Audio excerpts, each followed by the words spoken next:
Moving to the second game of the doubleheader between the Parkersburg boys and St. Albans. We skip ahead to the wild finish in the 4-2-point game in the final seconds. Brogan Sams goes behind his back, gets to the basket, puts up the tough shot and scores, plus the foul that ties it at 65.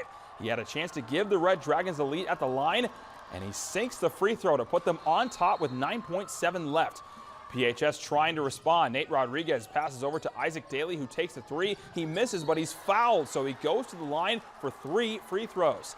He would split the first 2, then on the third, the ball bounces multiple times before going in. Big Reds now have the lead at 67-66 with 2.8 seconds left. Last chance for St. Albans. Holden Young inbounds to Brogan Sands, but he loses the ball and turns it over. That will do it. Parkersburg picks up a thrilling win at home, 67-66 the final.